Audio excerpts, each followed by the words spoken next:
वनकम वंदनम स्वागतम नमस्ते सत श्री अकाल अस्सलाम वालेकुम। हेलो दोस्तों, मैं आपकी प्रिय दोस्त प्रियंका सभी का स्वागत करती हूँ टाइम्स ऑफ यूपीएससी के चैनल पे। आज डेट है 14 नवंबर, थर्सडे है। देख लेते हैं कौन कौन से आर्टिकल है। देखिए, कल सुप्रीम कोर्ट में एक बहुत बड़ा जजमेंट आया है जो बुलडोज़र जस्टिस करके एक जो इशू है उस पर। ठीक है, इस पर एक्चुअली आपको पता होगा कि कुछ स्टेट में जैसे कि राजस्थान है, यूपी है, एमपी है, कुछ टाइम से ऐसे हो रहा है कि स्टेट गवर्नमेंट स्पेसिफिकली जो म्यूनसिपैलिटी है, अगर कोई पर्सन पनिशेबल हुआ है किसी भी क्राइम को लेकर, ठीक है, तो क्या हो रहा है कि वहाँ पे उसके घर पे ही बुलडोज़र चला दिया जा रहा है। तो यहाँ पे बहुत सारे पिटिशन सुप्रीम कोर्ट फाइल हुए थे कि भैया अगर एक इंसान ने क्राइम किया है तो उसके बेसिस पे आपने पूरे घर वालों का जो घर है उसको क्यों उजाड़ दिया। मतलब एक इंसान की गलती पे पूरे परिवार को जो है यहाँ पे सजा भुगतनी पड़ रही है। तो उसी पे जो है यहाँ पे सुप्रीम कोर्ट का एक वर्डिक्ट आया है, क्या है देख लेते हैं। इसके अलावा आपको पता है अजरबैजान में 2000 अभी जो है 22 तक अभी 11 नवंबर से 22 नवंबर तक जो है आपका कोप 29 का समिट चल रहा है। तो यहाँ पे जो मिस्टर अरुणबा घोष जी जो है, एक्चुअली इन्होंने यहाँ पे 7 फंडामेंटल शिफ्ट्स बताए हैं इंडिया के लिए कि किस तरीके से इंडिया अपने इन्वायरमेंट को एनर्जी और इकोनॉमी में बना सकता है बिना किसी लॉस के। क्योंकि आपको पता है कि देखिए क्लाइमेट चेंज की वजह से हमारा जो टेम्परेचर 1.5 डिग्री सेल्सियस से बढ़ गया है, ठीक है, इसको रिड्यूस करना है, 1.5 तक लेके आना है, 2 तक पहुंच ना जाए या 2 को एक्सीड ना कर जाए, वही हमारा मेन मोटिव है कोप के।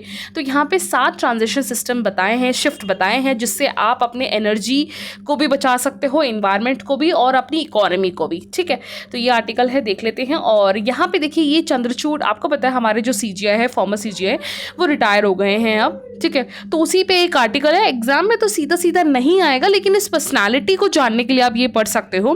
क्योंकि आर्टिकल आज थोड़े और आर्टिकल्स इंपॉर्टेंस थे इसलिए मैंने इसको नहीं कवर किया, बट आप पर्सनली जानना चाह रहे हो उनके और कौन कौन से केसेस हैं, क्या है, तो आप ये जो है एक बार रीड कर लीजिएगा। ये PDF आपको मिल जाएगा टेलीग्राम चैनल से, और टेलीग्राम चैनल का जो लिंक है वो PIRI डालिए और UPSC डालिएगा। ठीक है, या फिर आपको इस चैनल के कम्युनिटी पोस्ट पे मिल जाएगा चैनल का जो लिंक है। ठीक है, इसके अलावा एक्सप्लेनेशन पेज से आपको पता है कि ट्रंप जीत चुके हैं। अभी काफ़ी टाइम से ट्रंप और इंडिया के वर्सेस में आर्टिकल्स आ रहे हैं, क्योंकि ट्रंप की तरफ से ये अनाउंस हो चुका था उनके कैंपेन में कि अगर वो आते हैं, वो जीतते हैं US के अब नेक्स्ट प्रेजिडेंट के फॉर्म में, तो वो अब जो है अपने टैक्स पेयर्स के टैक्स को रिड्यूस करेंगे। और उस टैक्स का कंपनसेशन कहाँ से लेंगे? वो लेंगे टैक्स पेयर से। कैसे टैक्स पेयर? जो टैरिफ लगाया जाएगा, जो कंट्री एक्सपोर्ट करती है USA को, चाहे वो या चाइना हो चाहे इंडिया हो, कोई भी बड़ी कंट्री, वहाँ से टैक्स को वसूला जाएगा और उस टैक्स को यहाँ पे जो सिटीजन्स हैं उनके लिए यूज़ करे जाएंगे। तो यहाँ पे राइटर बता रहे हैं कि किस तरीके से इंडिया के लिए प्रॉब्लम है, और इससे पहले का गेम भी ऐसा क्या कभी हुआ है क्या USA में, तो ये सारी चीज़ें हैं। तो यहाँ पे US जो अब सुप्रीम कोर्ट का बुलडोज़र का केस है उसके बारे में यहाँ पे पूरा है, इसको मैं बताती हूँ पूरा। और यहाँ पे एक आर्टिकल है नोवो नॉर्डिक्स कंपनी का, जो वो ड्रग्स बनाती हैं। 2 ड्रग्स है मेनली इनका, एक तो है 2 डायबिटीज़ के लिए, टाइप 2 डायबिटीज़ जो होती है उसके लिए, और एक वेट लॉस के लिए मेडिसिन बनाती है। ठीक है, लेकिन एक्चुअली इन्होंने क्या किया, जिसको बोलते हैं सेमाग्लूटाइड बोलते हैं, ठीक है, जो डायबिटीज़ के लिए बनाई जाती है। एक्चुअली क्या होता है कि ये कंपनीज जो है इनके ही मेडिसिन को कंपाउंड के फॉर्म में बनाने के लिए अलाउ करती है। क्या है वो इशू, वो भी देख लेंगे हम। ठीक है, सबसे पहले सुप्रीम कोर्ट का इस बुलडोज़र वाले केस से चलते हैं। तो देखिए, अभी वेडनेसडे को क्या हुआ, सुप्रीम कोर्ट ने पूरी गाइडलाइंस निकाली है कि भैया आप जो स्पेसिफिकली आपके राजस्थान हो गया या UP हो गया या फिर MP हो गया, कुछ स्टेट्स में जो है यहाँ पे स्टेट के द्वारा क्या किया जा रहा है, बुलडोज़र को यूज़ किया जा रहा है। ठीक है, स्पेसिफिकली डिमोलिशन ऑफ प्रॉपर्टीज़ के लिए, ठीक है, स्टेट अथॉरिटीज़ के द्वारा। तो उस चीज़ को जो है यहाँ पे काफ़ी ज़्यादा जो है वायलेशंस के नाम पे यहाँ पे पिटिशंस फाइल किए गए। और ये केस जो है अभी बेंच जो है जस्टिस BR गवई और KV विश्वनाथ जी के द्वारा जो है सुनाया जा रहा है। इससे पहले जब CGI चंद्रचूड़ जी थे उसी समय भी काफ़ी ज़्यादा पिटिशंस फाइल किया गया था कि इलीगली डिमोलिश किया जा रहा है, जो घर इलीगल है। ठीक है, उसके बाद ही यहाँ पे ये केस वापस सुनवाई में आया है। तो फाइनली क्या बोला है, एक्चुअली केस क्या है, देखिए क्या होता है कि यहाँ पे बताया जा रहा है कि बहुत सारे घर ऐसे होते हैं जो एक्स्ट्रा लीगल प्रैक्टिसेस होते हैं। यानी जैसे कुछ घर क्या होते हैं, बहुत लोगों के घर में अगर आपने देखा होगा कि उन्होंने जो है गवर्नमेंट की कोई प्रॉपर्टी के उस पे बनाया होता है, या कोई फॉरेस्ट एरिया होता है उस पे घर बनाया होता है उनके एंसेस्टर्स ने, ठीक है। तो एक तो वो घर, या फिर यहाँ पे ये चीज़ रिसेंटली देखा गया है कि स्पेसिफिकली जहाँ पे बीजेपी रूलिंग स्टेट्स हैं जैसे कि यूपी, एमपी, उत्तराखंड, राजस्थान में, ठीक है, कि यहाँ पे क्या हो रहा है कि अगर कोई पर्सन क्राइम कर रहा है ना, तो उसकी सज़ा जो है उसकी फैमिली तक को, यानी वो जिस घर में रहता था उस घर को ही जो है डिमोलिश कर दिया जा रहा है। तो ये इंसिडेंट्स काफ़ी फ्रिक्वेंटली इन स्टेट्स में देखने को मिले हैं, ठीक है। तो यहाँ पे इससे क्या होता है कि जो घर है स्पेसिफिकली वो एंसेस्टर्स का होम होता है, तो इसको डिमोलिश करना बहुत फ्रिक्वेंटली ये केस देखा जा रहा है, ठीक है। अगस्त में भी और इससे पहले भी, जैसे कि फॉर एग्जाम्पल एक 15 साल का ओल्ड जो है बच्चा एक अरेस्ट हुआ था, ठीक है, किस चीज़ के लिए, क्योंकि उसने अपने क्लासमेट को मार दिया था, स्टेप कर दिया था। तो इसकी वजह से वहाँ पे एक कहीं ना कहीं सिटी में जो है कम्युनल वायलेंस उभर कर आने लगी। तो यहाँ पे जो है स्टेट ने क्या करा, उसके घर को अबॉलिश कर दिया, ठीक है। तो सेम ऐसे ही और भी केसेस हैं जिसकी वजह से राइटर बता रहे हैं कि जैसे फॉर एग्जांपल के लिए अभी 2022 में उल्मा ए हिंद करके एक यूनिवर्सिटी है, जामियात उल्मा, ठीक है। ये एक इंस्टीट्यूशंस है स्पेसिफिकली जो अपने कम्युनिटी यानी जो मुस्लिम कम्युनिटी है उनको टीचिंग कराती है, ठीक है, जामियात ए हिंद का, ठीक है। तो यहाँ पे इस इंस्टीट्यूशंस को भी डिमोलिश किया गया है, ठीक है। क्यों किया गया था? क्योंकि दिल्ली का आपको पता है कि जहांगीरपुर में वायलेंस हुए थे, कम्युनल वायलेंस हुए थे, तो उस चीज़ को यहाँ पे ध्यान में रखते हुए यहाँ पे इनकी इंस्टीट्यूशंस को इम्पैक्ट किया गया। तो इस तरीके से चीज़ें जो है मतलब कोई कर रहा है, इसके वजह से क्या हो रहा है कि पूरे सोसाइटी, पूरे ही जैसे एक इंसान, पर्टिकुलर एक इंसान की इंडल्ज की वजह से उसके सर्कमस्टांसेस में जो भी चीज़ें हैं उन सबको भी इम्पैक्ट किया जा रहा है, ठीक है। तो अगर हम बात करें कि हमारे पास क्या गाइडलाइंस आई हैं सुप्रीम कोर्ट के द्वारा, तो एक बार देख लेते हैं, ठीक है।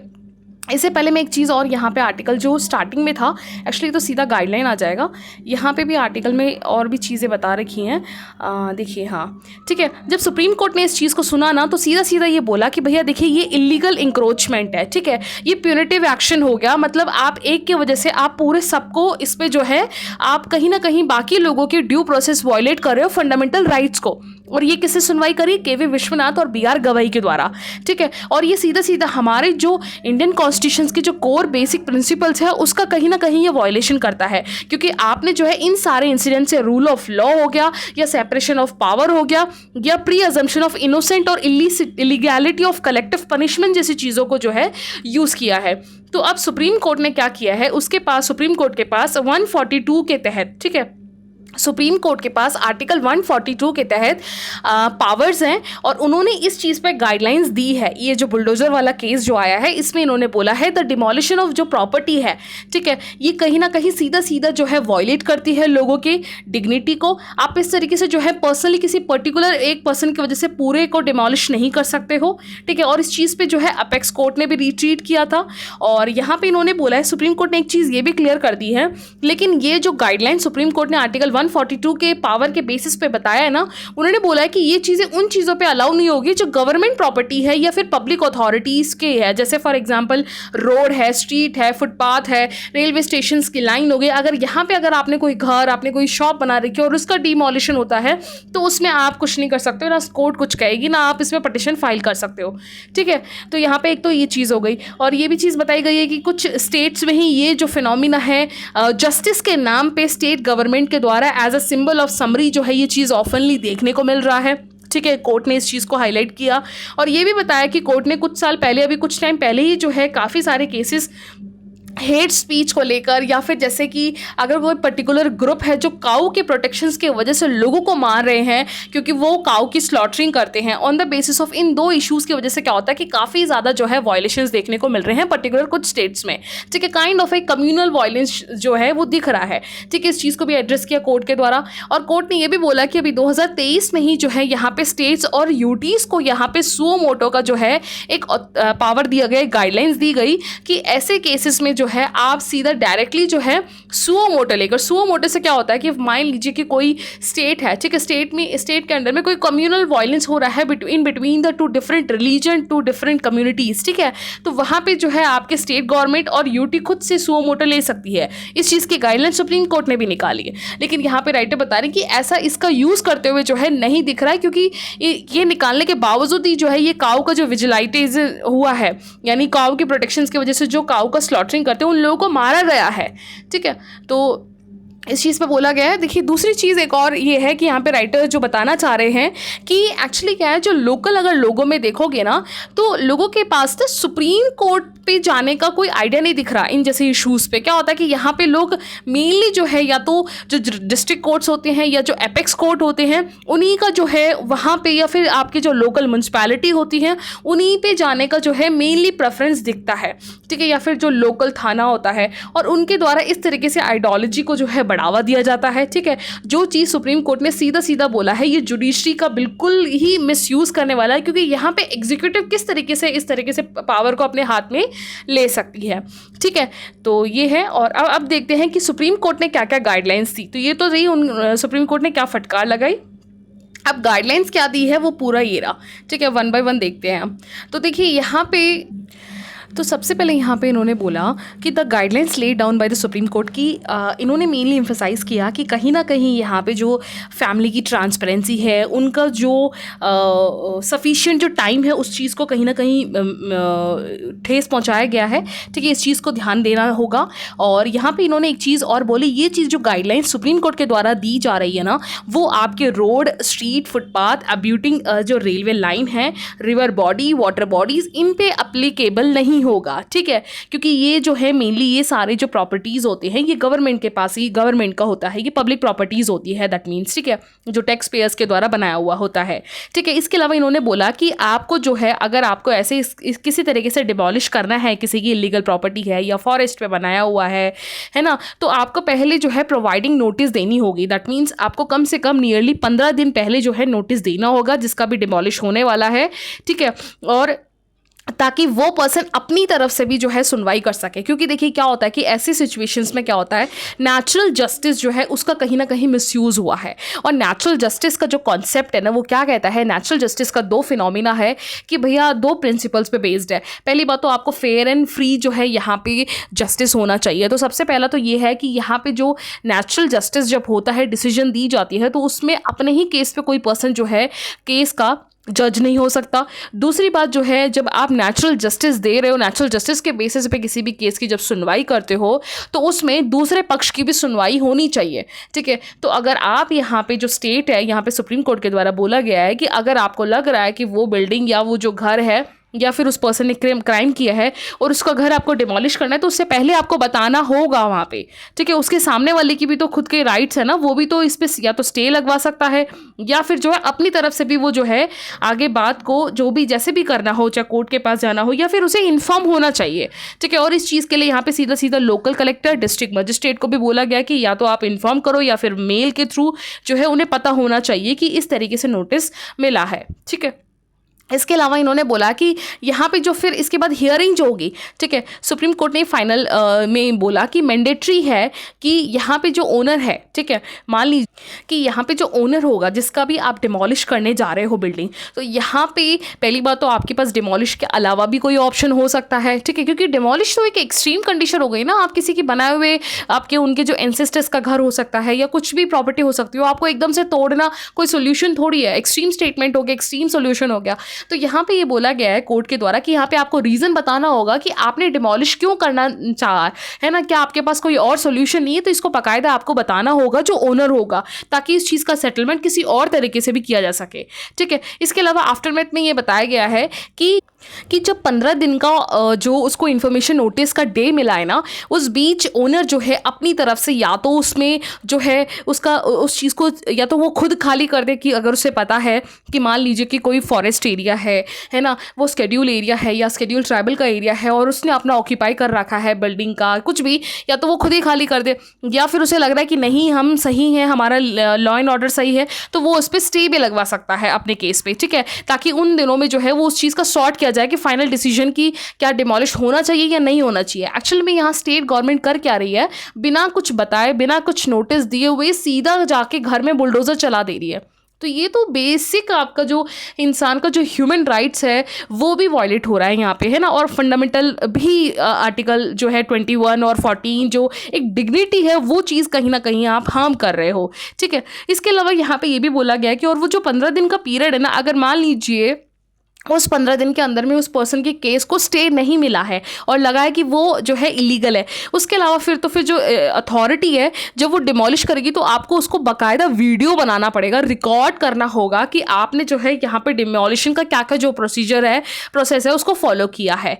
ठीक है, इसके अलावा इन्होंने ये भी बताया है। अब बात आ जाता है कि what is the supreme court reasoning for the guidelines. देखिए, सबसे पहली बात तो ये है कि सुप्रीम कोर्ट ने ये बात बोला कि गाइडलाइंस निकालने का रीज़न ये है क्योंकि देखिए ये जो आपका फंडामेंटल कॉन्स्टिट्यूशन है कि आपने इस तरीके से घर को वॉयलेट या डिमोलिश करके ना कॉन्स्टिट्यूशंस के बहुत सारे लॉ एंड ऑर्डर्स को जो है वॉयलेट किया है। ठीक है, क्योंकि जो प्रॉपर्टी होती है वो पर्सन की खुद की होती है, सेल्फ की होती है ना। और यहाँ पे जो दूसरा यहाँ पे जो वॉयलेट हुआ है वो ये बोला है कि सेपरेशन ऑफ पावर। देखिए, सेपरेशन ऑफ पावर का कंसेप्ट क्या कहता है कि देखिए हर एक ऑर्गन, हर एक बॉडी, जैसे अगर आपकी लेजिस्लेटिव है जो आपके लोकसभा और राज्यसभा आती है, इसके अलावा आपकी एग्जीक्यूटिव है जिसमें आपके ब्यूरोक्रेसी पूरी आती है, इसके अलावा आपकी जुडिशरी है। ठीक है, तो यहाँ पे जो आपका डिमोलिश आपने करवाया है, ये करा है, ये तो फाइनल डिसीजन हो गया ना। तो फाइनल डिसीजन तो जुडिशरी के पास जाएगा। अगर बाई चांस किसी ने जो है लीगली किसी घर को जो है हड़प रखा है, किसी एरिया को हड़प रखा है, तो उस पर केस होना चाहिए,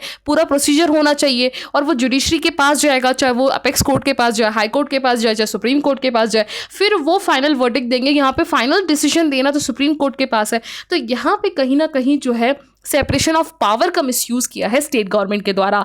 ठीक है, तो इस चीज़ पे फटकार लगाई है। और यहाँ पे इसके अलावा यही सुप्रीम कोर्ट ने बोला है कि जो एग्जीक्यूटिव है ना वो खुद से एज अ जुडिशरी का काम नहीं कर सकती है। ठीक है, इसके अलावा इन्होंने बोला है कि पब्लिक ट्रस्ट एंड ट्रांसपेरेंसी, और सुप्रीम कोर्ट ने ये भी बोला है कि जो ऑफिसर्स हैं स्पेसिफिकली, ठीक है, इन्होंने यहाँ पे जो घर डिमोलिश करे हैं क्योंकि उन्होंने अपने हाथ पे जो है लॉ एंड ऑर्डर्स को लिए हैं, तो उन पे जो है हाई हैंडेड एक्शंस होने चाहिए।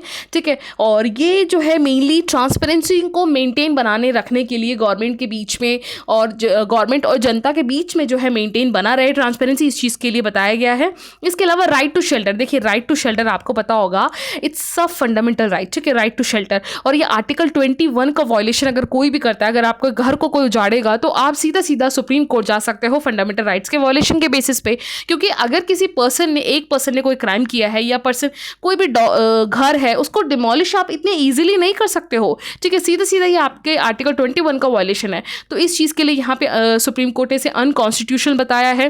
तो यहाँ पे राइटर ने बताया कि इस तरीके से आपको जो है कोई भी अगर कोई घर है, कोई कंस्ट्रक्शन है जो इलीगल है, तो वो म्यूनसिपैलिटी हो या फिर और भी जो ऑफिसेज हैं उन्हें पहले सेपरेट करना चाहिए कि भैया आपके अंडर में काम कौन सा है।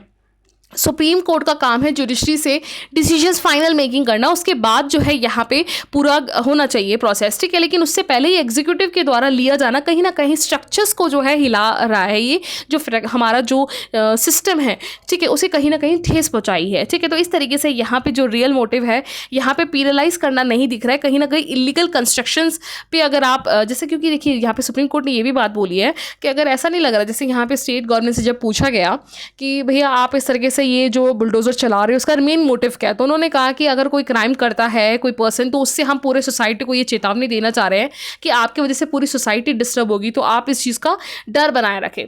तो यहाँ पे सुप्रीम कोर्ट ने बोला है तो भैया यहाँ पे एक बंदे की गलती की वजह से आप पूरे एरिया के घर को ही क्यों डिमोलिश कर रहे हो, ये बोलते हुए कि ये इलीगल कंस्ट्रक्शन है। तो ये तो ऐसा लग ही नहीं रहा है ना। तो इस चीज़ पे फटकार लगाया सुप्रीम कोर्ट ने, काफ़ी अच्छा जो है डिसीजन यहाँ पे आया है। ठीक है, तो आई होप आपको ये गाइडलाइन समझ में आई होगी। नेक्स्ट आर्टिकल चलते हैं।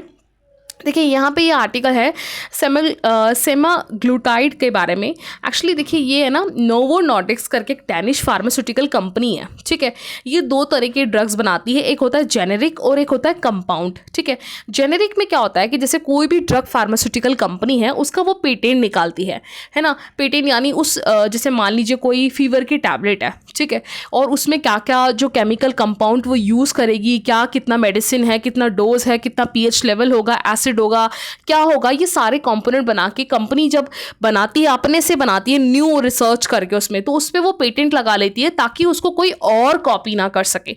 और जब तक कोई मेडिसिन पेटेंट होता है ना, उसको आप जेनेरिक में यानी नॉर्मल मार्केट में चीप प्राइस पे नहीं बना सकते हो और आपके ऊपर केस हो सकता है पेटेंट एक्ट के तहत। ठीक है, और जेनेरिक मेडिसिन में क्या होता है, जब ये पेटेंट एक्सपायरी हो जाती है ना इसकी डेट, क्योंकि हर 10 साल तक ही एक कंपनी की मेडिसिन के पास जो है पेटेंट होता है, जब ये एक्सपायर हो जाता है तो वो उसका जो ब्लूप्रिंट होता है उस मेडिसिन को बनाने का, उसको सेम जेनेरिक में जो है शिफ्ट कर दिया जाता है। जेनेरिक कुछ नहीं, सिर्फ सेम ही मेडिसिन को चीप प्राइस पे जो है फार्मास्यूटिकल बना के मार्केट पे सप्लाई करती है। ठीक है, अब बात क्या आ गई कि नोवो नॉर्डिस्क जो फार्मास्यूटिकल कंपनी है ना, ये 2 ड्रग बनाती है। एक तो डायबिटीज़ 2 के लिए बनाती है और एक वेट लॉस के लिए वेगोवी बोलते हैं उसको। ठीक है, और डायबिटीज़ के लिए ओजेम्बिक बोलते हैं। ये ड्रग्स नोवो नॉर्डिस्क बनाती है। ठीक है, अब क्या हुआ, इसने कुछ कंपनीज़ को अलाउ कर रखा था कि आप इस मेडिसिन से जो है कंपाउंड मेडिसिन बना सकते हो। कंपाउंड ड्रग क्या होता है, 2-3 मेडिकल मेडिसिन को मिलाकर, जैसे मान लीजिए ये ड्रग है, ये आपका वेट लॉस का है, इसको मिलाकर जो है एक कंपाउंड ड्रग बनाता है जो किसी और प्रॉब्लम की इश्यूज को जो है रिजॉल्व करेगा ये। ठीक है, ये कंबाइन तरीके से रिजॉल्व करेगा। तो ये कंपाउंड मेडिकल जो ड्रग्स बनाना है वो इस कंपनी ने अपने प्रोडक्ट से अलाउ कर दिया। ठीक है, पहले अलाउ किया, लेकिन अब इसने क्या किया है, यूएस के फूड एंड ड्रग एडमिनिस्ट्रेशन जो इंस्टीट्यूशन है एफडीए, इसको यहाँ पे इन्होंने बोला कि हम जो है अपना ये चीज़ वापस ले रहे हैं। तो जो भी फार्मास्यूटिकल हमारे इस मेडिसिन से कंबाइंड ड्रग बना रहे हैं ना, उसे बोलो वो ना बनाए। अब पूछा गया इनसे कि क्यों ना बनाए, तो इन्होंने यहाँ पे जो नॉर्डिस्क नोवो कंपनी है, इसने बोला कि जब आप कंबाइंड मेडिसिन बनाते हो ना, तो उसमें कुछ रिस्ट्रिक्शंस होती हैं कि कितने मेडिसिन आपको डालना है। जैसे मान लीजिए आप एक मेडिकल टैबलेट लेते थे, वो फीवर की थी, अब आपको जुकाम और फीवर साथ साथ आता है, तो आप अब कंपाउंड मेडिकल ड्रग में ऐसा होगा कि ऐसा एक मेडिसिन बनाया जाएगा जिससे फीवर और जो जुकाम थी उसकी मेडिसिन को मिक्स करके एक नया ड्रग बनाया जाएगा। लेकिन इस पे गड़बड़ क्या हो रहा है कि ये जब बना रहे हैं ना, तो इसमें बहुत सारी कमियां हो रही हैं। ठीक है, यानी किसी एक का एलिमेंट ज़्यादा हो रहा है, किसी एक का एलिमेंट कम हो रहा है, तो जिसकी वजह से पेशेंट्स को बहुत जो है एक अलग बीमारी या फिर अलग, जैसे स्ट्रोक की प्रॉब्लम, हार्ट अटैक की प्रॉब्लम या ऑर्गन के फेलियर्स के जैसे प्रॉब्लम या फिर वॉमिटिंग, ठीक है, इस तरह के इश्यूज़ फेस करने पड़ रहे हैं। तो इस वजह से यहाँ पे इन्होंने बोला है कि जो कंपाउंड मेडिसिन बना रहे हैं फार्मास्यूटिकल, उन्हें यहाँ पे मना किया जाए, क्योंकि यहाँ पे काफ़ी सारे डेथ और 100 से प्लस ज़्यादा लोगों को जो है हॉस्पिटलाइज होते हुए देखा है। ठीक है, तो ये एक मेन इशू है। और अब देखिए यहाँ ये एक बेसिक डिफरेंस है, जेनेरिक और कंपाउंड ड्रग्स में फ़र्क क्या होता है। जेनेरिक मेनली तब मैन्युफैक्चर होता है जब पेटेंट होता है, ब्रांड का नेम पेटेंट होता है। जैसे सिप्ला है, सिप्ला एक ब्रांड है। ठीक है, इसके मेडिसिन सिप्ला के द्वारा बहुत सारे, जैसे अस्थमा के मेडिसिन होते हैं, फीवर के होते हैं, या फिर और भी बहुत सारे लंग्स के मेडिसिन बनाता है, और ये एक पर्टिकुलर टाइम तक इसका पेटेंट रहता है। ठीक है, अगर इसका पेटेंट खत्म हो गया तो ही आप इससे जो है जेनेरिक मेडिसिन बना सकते हो। ठीक है, तो यहाँ पे जो है अब कंपाउंड में क्या होता है कि आप जो है लाइसेंस फार्मास्यूटिकल्स होते हैं। ठीक है, लाइसेंस फार्मास्यूटिकल क्या होते हैं कि यहाँ पे ये कुछ स्पेसिफिक नीड्स, जैसे पेशेंट्स की स्पेसिफिक नीड्स है कि मेरे को जो है डायबिटीज़ भी कंट्रोल करना और मुझे वेट लॉस दोनों साथ में करना है। ठीक है, तो यहाँ पे इस चीज़ के लिए वो कंपाउंड ड्रग्स बनाते हैं, कुछ मेडिसिन को मिलाकर, उनके कंपोनेंट्स इंग्रेडिएंट्स को मिक्स करके। ठीक है, तो वो होता है आपका कंपाउंड ड्रग होता है। ठीक है, तो ये हो गया। तो इसी वजह से यहाँ पे ये बात ओवर आई है प्रॉब्लम। एक्चुअली इन्होंने ये भी बोला है कि एक तो ये है कि इसको देखिए 2 रीज़न बताए थे। एक तो कंटेमिनेशन स्टेबिलिटी थी कि जब आप बना रहे हो तो कहीं ना कहीं कुछ जो कंपाउंड होता है, जो कंपोनेंट होता है, जो इंग्रेडिएंट्स होता है, उसका मिसमैच होना। जैसे यहाँ पे जो है 2022 में भी यूएसए के फार्मास्यूटिकल में पाया गया था, एक ऐसा इंजेक्शन बनाया गया था, ठीक है, जिसकी वजह से यहाँ पे लोगों को स्टेरिलिटी की प्रॉब्लम फेस करना पड़ा। स्टेरिलिटी यानी उनके बच्चे, उनके जो फीमेल उनको बच्चा नहीं हो सकता। ठीक है, तो वो इशू फेस करना पड़ा, और जबकि वो इंजेक्शन मार्केट में आ चुका था। ठीक है, तो ये कंपाउंड मेडिसिन था। तो इस तरीके से प्रॉब्लम्स यहाँ देखे गए हैं। इसके अलावा बायो अवेलेबिलिटी में क्या होता है कि यहाँ पे ये बताना चाह रहा है कि जब कंपाउंड मेडिसिन बनती है ना, जब 2-3 मेडिसिन के इंग्रेडिएंट्स को मिलाकर अलग ड्रग बनाया जाता है, तो कई बार आपकी बॉडी उसे एक्सेप्ट नहीं कर पाती है, तो जिसकी वजह से आपको हार्ट अटैक, स्ट्रोक या फिर जो है नर्व सिस्टम या फिर किडनी जैसे इश्यूज जो है आपको फेस करना पड़ सकता है। ठीक है, तो ये आपको ये मेन आर्टिकल था। एग्जाम में आपका mainly generic versus compound drug ही जो है आ सकता है ये। ठीक है, तो ये इसके अलावा नेक्स्ट आर्टिकल एक ये देख लेते हैं ट्रम्प के। देखिए आपको पता है अब इनकी जीत के बाद अब डोनाल्ड ट्रंप प्रेसिडेंट बन गए हैं, तो यहाँ पे बात आ रही है रॉबर्ट लाइटजर। एक्चुअली ये रॉबर्ट लाइटजर कौन है? ये डोनाल्ड ट्रंप जब 17 से 21 के टाइम टेन्योर पे जब प्रेसिडेंट बने थे ना, तो उस समय यूएस ट्रेड के रिप्रेजेंटेटिव थे। तो उन्होंने अभी अपने एक रिसेंटली एक फाइनेंशियल टाइम्स रिपोर्ट में बात करी, तो उन्होंने बताया कि यूएसए अपना है ना मेनली देखिए प्रोटेक्टिवनिज्म को फोकस करता है, या फिर आप ये बोलो कि ये डी ग्लोबलाइजेशन पे फोकस करता है। डी ग्लोबलाइजेशन यानी कि कंट्री का दूसरे कंट्री के साथ जो ट्रेड फ्री ट्रेड्स होते हैं उसको ये फेवरेबल नहीं मानता ये, ठीक है। तो यहाँ पे कहीं ना कहीं यूएस फर्स्ट की पॉलिसी को ज़्यादा अपनाता है, ठीक है। और अब बात आ जाती है कि लाइटजर बता रहे हैं कि देखिए इवन यूएसए ने ही खुद से ये शुरू किया था जो ग्लोबलाइजेशन है या कैपिटलिज्म वाला जो सीन है। ये कब शुरू किया? जब 1989 में सोवियत यूनियन जो है वो टूट चुका था, जब कोलैप्स हो गया था, तो फ्री मार्केट कैपिटलिज्म की शुरुआत वहाँ से ज़्यादा हुई, ठीक है। इसमें फ्री ट्रेड को जो है और इजी किया गया। लेकिन यहाँ पे मिस्टर रॉबर्ट लाइटजर ये बता रहे हैं कि लेकिन फ्री मार्केट्स में ना प्रॉफिट कैपिटलिस्टिक को ही होता है, लेकिन यहाँ पे जो लोकल कम्युनिटीज़ होती हैं उसको बहुत ज़्यादा लॉस फेस करना पड़ता है, जॉब लॉसेस होती हैं। क्या होता है कि जब फ्री मार्केट फ्लो होता है, मान लीजिए यूएसए आईटी सेक्टर का बहुत बड़ा हब है और वो अपने आईटी से बनाने वाले जो प्रोडक्ट है वो इंडिया में लेके आ रहा है, और इंडिया ऑलरेडी अपना आईटी सेक्टर बना रहा है, लेकिन यूएसए इतने सस्ते दाम में उस चीज़ को इंडिया में बेच रहा है कि इंडिया के कंज्यूमर यूएसए के प्रोडक्ट को ही कंज्यूम कर रही है, ठीक है, क्योंकि फ्री फ्लोटिंग है, फ्री ट्रेड एग्रीमेंट हो रखे हैं दो नेशंस के बीच में। तो इससे क्या होता है कि जो लोकली ट्रेडर्स होते हैं ना उन्हें बहुत हार्म फेस करना पड़ता है, ठीक है। और इसके साथ साथ इन्होंने ये भी बताया है कि देखिए और यूएस का हमेशा से रहा है ये ट्रैफिक जो टैरिफ प्रोटेक्शन है। जैसे अभी मैंने आपको बताया था कि जब डोनाल्ड ट्रंप आए थे तो इन्होंने सीधा सीधा अपने कैंपेन में बोला कि मैं टैरिफ को बढ़ाऊंगा। स्पेसिफिकली चाइना है, इंडिया है, वियतनाम है, कंबोडिया, जिन नेशन से हम ट्रेड बहुत ज़्यादा यूजली करते हैं उन पे मैं सीधा सीधा टैरिफ लगाऊंगा। तो ये जो टैरिफ लगाने का गेम है ना यूएसए का पहली बार नहीं है, ठीक है, इससे पहले भी इसने लगाया। और इसने सबसे पहली चीज़ पता है 2019 में भी टैरिफ का गेम खेलने से पहले WTO का डिस्प्यूट सेटलमेंट जो है, आपको पता है WTO क्या करता है?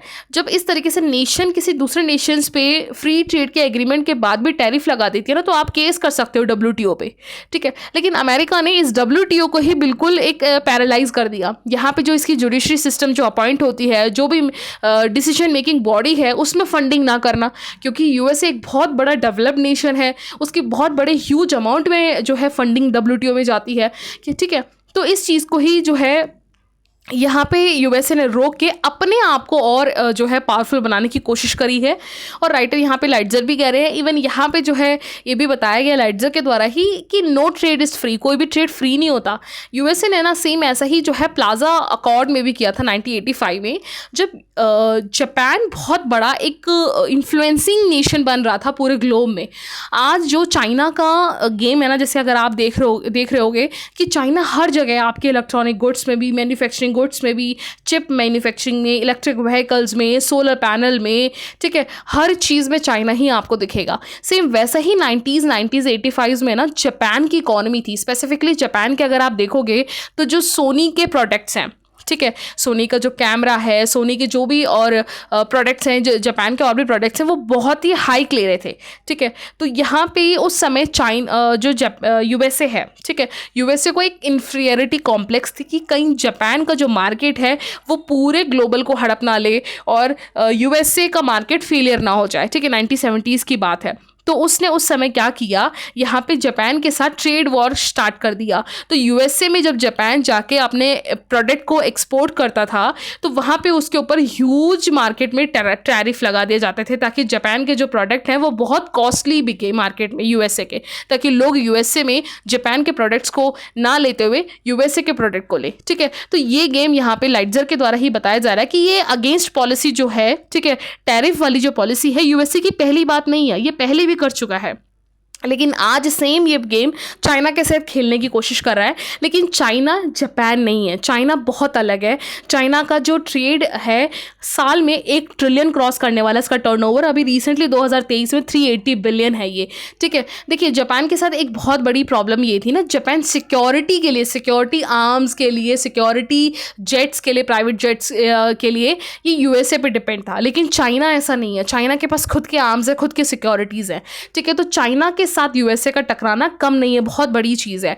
तो यहाँ पे ऑल्दो यहाँ पे राइटर अब इंडिया के पर्सपेक्टिव में बता रहे हैं कि ये फ़ायदा तो है, एक तरह से इंडिया को फ़ायदा इसलिए भी है क्योंकि देखिए WTO में जब चाइना का इशू होता है तो यहाँ कहीं ना कहीं यूएसए का सपोर्ट इंडिया को मिल जाता है, ठीक है, क्योंकि इंडिया और चाइना का रिलेशन आपको पता है अच्छा नहीं है किसी भी पर्सपेक्टिव में, ठीक है। तो यहाँ पे एक तो फ़ायदा इंडिया को ये भी है। और अगर आप बात करोगे यूएसए और इंडिया के बीच में ट्रेड 2019 में 25 बिलियन का था, आज 50 बिलियन हो गया है। और होप्स ये उम्मीद करी जा रही है कि ट्रम्प के अब 2.0 में जो है इंडिया की तरफ से जो ट्रेड है वो बढ़ेंगे, लेकिन इंडिया भी दूर नहीं है क्योंकि यूएसए के द्वारा इसके ऊपर जो टैरिफ है वो ज़रूर लगेगा। इस पर नहीं तो ये इनडायरेक्ट दूसरे नेशंस पे जो यूके है, चाइना है, उन पे लगने वाले टैरिफ से इंडिया को भी इम्पैक्ट होगा ही होगा, ठीक है। और यहाँ पे ये भी बोला जा रहा है कि इंडिया के जो इंटेलेक्चुअल प्रॉपर्टी राइट्स हैं, लेबर स्टैंडर्ड्स हैं, डिजिटल ट्रेड पॉलिसी हैं, उन पे भी टैरिफ लग सकते हैं। तो इंडिया भी अछूता नहीं है, ठीक है। ऑल्दो देखिए इंडिया ने भी गेम खेला है यूएसए के साथ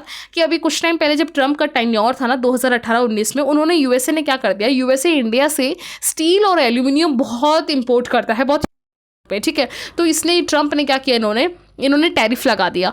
तो अब इंडिया को आया गुस्सा। अब इंडिया ने इस चीज़ के लिए क्या किया, इंडिया जो है यूएसए से जो भी गुड्स होती हैं, ठीक है, जैसे स्पेसिफिकली आपके एग्रीकल्चर गुड्स, जो भी गुड्स यूएसए से आते हैं इंडिया के पास, तो इंडिया में उस चीज़ का टैरिफ लगा दे। तो इस तरीके से जो ये एक ट्रेड वॉर है ये हर नेशंस के साथ कहीं ना कहीं ट्रम्प के टेन्योर में देखने को मिलता है, स्पेसिफिकली चाइना के साथ तो बहुत ह्यूज लेवल पे।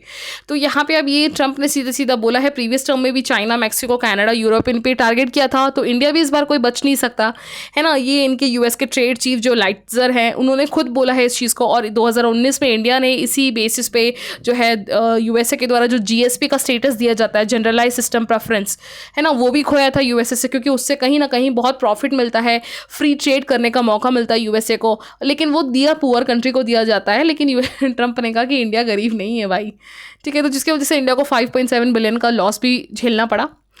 तो ये है, ठीक है। इसके अलावा नेक्स्ट आर्टिकल लास्ट देख लेते हैं। देखिए आपको पता है COP29 की मीटिंग चल रही है हमारी, ठीक है। तो यहाँ पे उम्मीद है कि यहाँ पे कुछ अच्छा नेगोशिएशन निकलेगा। तो यहाँ पे राइटर ना 7 फंडामेंटल शिफ्ट्स बता रहे हैं कि इंडिया अपनी इकोनॉमी को स्ट्रॉन्ग रखने के लिए, ताकि वो क्लीन, रेजिलिएंट और रॉबस्ट एनर्जी सिस्टम जो है वो ला सके, ताकि कार्बन का डीकार्बनाइज करने का जो टारगेट है, क्योंकि आपको पता है 2070 तक हमें जीरो कार्बन का टारगेट रखना है इंडिया को, ठीक है। इंडिया ने खुद ने अनाउंस किया है ये। तो उस चीज़ के लिए यहाँ पे कुछ सोल्यूशंस बताए हैं।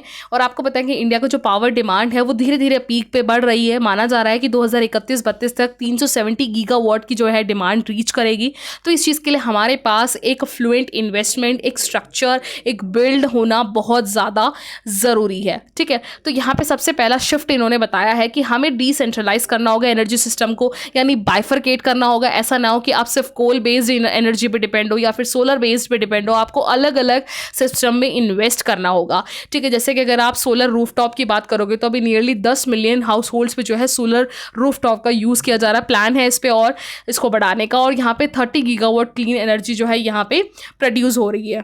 लेकिन यहाँ पे ना काउंसिल ऑफ एनर्जी है, ठीक है, ये एनवायरनमेंट एंड वाटर की स्टडी इन्होंने करी थी इंस्टीट्यूशन ने। तो इन्होंने बोला कि 30% के टेक्निकल रूफटॉप सोलर के लिए भी ना काफ़ी कुछ जो है एक्सपेंसिव लग जाता है, और बहुत सारी फैमिली कैटेगरी ऐसी हैं जो इसको बियर नहीं कर पा रही है, क्योंकि आपको पता है सोलर पैनल में इंडिया के द्वारा इतना एक्सपैंड नहीं हुआ है। अगर आपको पता होगा इंस्टीट्यूशंस में आपको बैंक, कॉलेज, स्कूल्स में मिल जाएगा, लेकिन अभी नॉर्मल आम पब्लिक में बीच में नहीं है, क्योंकि पैनल बहुत बहुत कॉस्टली मिल रहा है एक्चुअली, ठीक है।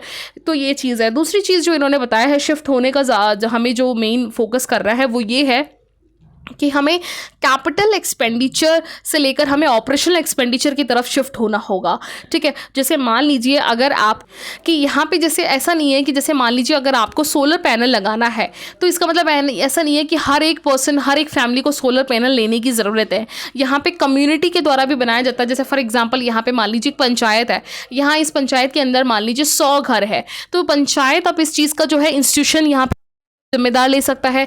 अपने सोलर पैनल पूरे गांव में यहाँ पे जो है बहुत बड़े ह्यूज लेवल पे सोलर पैनल लगाया जा सकता है और उससे पूरे गांव को जो है इलेक्ट्रिसिटी डिस्ट्रीब्यूट की जा सकती है। तो इससे क्या होगा, आपके पास सोलर पैनल का भी डिस्ट्रीब्यूशन हो गया, एनर्जी भी लोगों को मिल गई, क्लीन एनर्जी भी हो गई और सस्ते में भी काम निपट गया आपका। ठीक है, तो इस तरीके से सोल्यूशन हमें जो है यहाँ पे निकालना होगा। दैट मीन्स इसीलिए कैपिटल एक्सपेंडिचर्स के अलावा हमें ऑपरेशनल एक्सपेंडिचर यानी जो हमारे पास प्लान है उसे इम्प्लीमेंट करना होगा हमें प्रैक्टिकली। ठीक है, और इसके साथ साथ जो है इन्होंने ये भी बात बोली है कि जैसे अगर आपको सिटी को जो है, अगर आपको ऐसा ना हो कि यहाँ हर पर्सन हर घर में 2-2 3-3 एसी बंदा खरीदता हुआ दिख रहा है, इससे अच्छा है कि आपको डिस्ट्रिक्ट को कूलिंग करना ज़रूरी है। और डिस्ट्रिक्ट को कूलिंग करने के लिए आपको जो है क्लीन एनर्जी को फोकस करना होगा। क्लीन एनर्जी के लिए ऐसा नहीं कि आप बैटरी के व्हीकल को यूज़ कर रहे हो, क्लीन एनर्जी के लिए आपको जो है यहाँ पे क्लीन ट्रांसपोर्टेशन है ना, नेचुरल गैस, इस जैसी चीज़ों को यहाँ पे बढ़ाना होगा।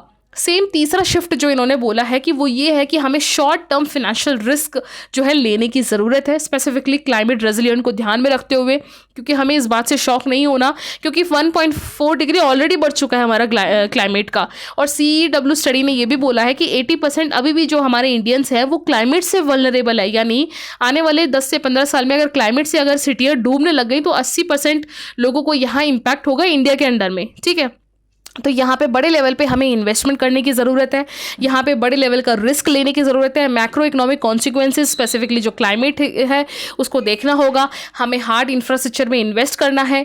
ठीक है, ताकि हम इन्वेस्टमेंट करके यहाँ पे ज़्यादा से ज़्यादा लोगों को, या मतलब है ना, मेन चीज़ यहाँ पे सोच बहुत ज़्यादा ज़रूरी है। एक्चुअली क्या हमारे इंडियंस में क्या होता है, हम ये पूछते हैं इन्वेस्टमेंट करने से पहले, ये नहीं पूछेंगे ये इन्वेस्टमेंट कितना रिटर्न देगा या कितना लॉन्ग टर्म तक हमें इन्वेस्टमेंट करना होगा, लेकिन हम सबसे पहले ये पूछते हैं कि इसमें खर्चा कितना आएगा।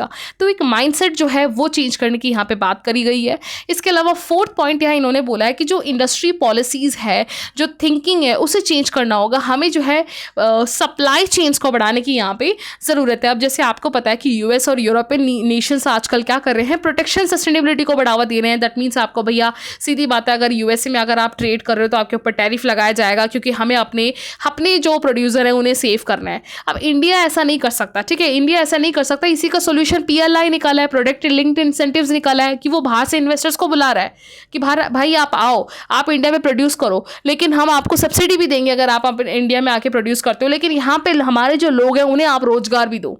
ठीक है, जिससे आपका भी फायदा होगा और हमारा भी फायदा होगा। ठीक है, इस तरीके से मीडियम वाला जो है सोल्यूशन इंडिया लेता है, ना कि एक्सट्रीमिज्म वाला। ठीक है, तो यहाँ पे और जो है, यहाँ पे राइटर ने कहा कि हमें और पोजीशंस लेने की ज़रूरत है अपने क्लीन एनर्जी में, कि भैया हमें जो है ये देखना होगा कि हमें ग्रीन हाइड्रोजन में कितना और पहुँचना है, सोलर PV पैनल्स में कितने चेन सप्लाई को बढ़ाना होगा, आर्किटेक्चर्स में कितना इंपॉर्टेंट और रोल प्ले करना होगा, किस तरीके से हमें रूल प्रोटेक्शंस को आगे बढ़ाने की ज़रूरत है, इस चीज़ पे काम करना होगा। ठीक है, इसके अलावा फिफ्थ है डीकार्बनाइजेशन और डिजिटलाइजेशन जैसे 2 रेवोल्यूशन अभी इंडिया फेस कर रहा है। ठीक है, जैसे आपको पता होगा डीकार्बनाइजेशन, क्योंकि आपको क्लाइमेट की वजह से जो इम्पैक्ट हो रहे हैं उसको रिड्यूस करने के लिए हमें डीकार्बनाइज करना है, इलेक्ट्रिक व्हीकल्स की तरफ शिफ्ट होना है, सोलर पैनल की तरफ शिफ्ट होना है। ठीक है, यानी हमें जो कोल है उससे निकलने वाली इलेक्ट्रिसिटी को और कम करना है, कोल बेस्ड इंडस्ट्री को रिड्यूस करना है। साथ दूसरा जो हमारा रेवोल्यूशन है वो डिजिटलाइजेशन। कैसे? 820 मिलियन आज भी आपके इंडिया में प्रेजेंटली इंटरनेट यूज़र हैं। आप समझ रहे हो, 82 मिलियन यानी 82 करोड़ के आसपास लोग जो हैं इंटरनेट यूजर है 140 करोड़ में से। It's a huge in the overall global. ठीक है, तो इस तरीके से 2 रेवोल्यूशन में जाते टाइम हमें ध्यान देना होगा, क्योंकि देखिए क्या होता है कि आपका जो बाइट्स यानी बाइट जिससे इंटरनेट चलता है, बाइट्स और आपका जो एनर्जी है वो तो एटम तो बात नहीं कर सकते हैं। ठीक है, लेकिन इंसान को यहाँ पे काम करना होगा अपने सॉफ्टवेयर, अपने AI सिस्टम्स, अपने अप्लाइंसेस से इसे और स्मार्ट बनाने की यहाँ पे ज़रूरत है। ठीक है, तो यहाँ पे डिजिटल मैग्नेट जैसे फॉर एग्जाम्पल इसके लिए इन्होंने बोला कि हमें डिजिटल इलेक्ट्रॉन के साथ साथ हमें जो मीटर्स हैं, जो इलेक्ट्रिक यूनिट्स को जो मेजर करने वाले तरीके हैं, इक्विपमेंट्स हैं, उन्हें जो है और अपडेट करने की यहाँ पे ज़रूरत है। और CEW ने की स्टडी में ये भी पाया गया है कि अगर अभी जैसे इंडिया का न्यू सोलर एनर्जी कैपेसिटी है ना, वो 2030 तक 600 किलो टन्स हो जाएगा, ठीक है। और जैसे ये नियरली इक्विवेलेंट है 720 ओलंपिक साइज स्विमिंग पूल के जितना, ठीक है। तो इस चीज़ को हमें और बढ़ाना होगा। इसके साथ साथ हमें जो है कुछ मिनरल्स हैं, जैसे फॉर एग्जांपल आपका सिलिकॉन है, टेल्यूरियम है, कैडमियम है, जो इन्वायरमेंट को इम्पैक्ट करती हैं क्योंकि ये बहुत हार्मफुल होती हैं। तो इनसे हमें इन्वायरमेंट को भी बचाना है। वाटर हो गया, एग्रीकल्चर वेस्ट हो गया, इन सब चीज़ों के लिए भी हमें सस्टेनेबिलिटी से काम करना होगा हमारी, ताकि एयर को प्योरीफाई कर सके हम, अपने सैनिटेशन, वाटर और हमारी जो एनर्जी अवेलेबिलिटी है उसको भी हम बढ़ा सके। तो लोगों को यहाँ पे जो है यहाँ पे सेंटर में लाना होगा एनर्जी के ट्रांजेक्शन्स में। हमें इस चीज़ के लिए फिनेंशियल जो है कंज्यूमर्स को भी बढ़ाना होगा ताकि आप इस पर इन्वेस्ट कर सके, क्लीन एनर्जी को फोकस कर सके। मतलब प्रो यानी फिनेंशियली आप इन्वेस्ट करने आओ क्लाइमेट के लिए, इस माइंडसेट को यहाँ पे बढ़ाना होगा। यहाँ पे जैसे आप देखिए कुछ इंसान ऐसे भी हैं, कुछ लोग ऐसे भी हैं, कुछ कम्युनिटी ऐसी भी हैं क्योंकि अभी भी फिनेंशियली बहुत पीछे हैं, ठीक है। वो ये डिसाइड नहीं कर पाते कि क्या हमें 2 व्हीलर लेना है या हमें घर बनाना है या ब्रिक बनाना है या फिर हमें सोलर रूफटॉप लगाना है ना। तो ये एक मार्केट की अपॉर्चुनिटी हमें जो है यहाँ पे क्रिएट करना बहुत ज़्यादा ज़रूरी है, जिस चीज़ का यहाँ पे राइटर ओवरऑल बता रहे हैं, ठीक है। आई होप आपको समझ में आएगा। तो थैंक यू।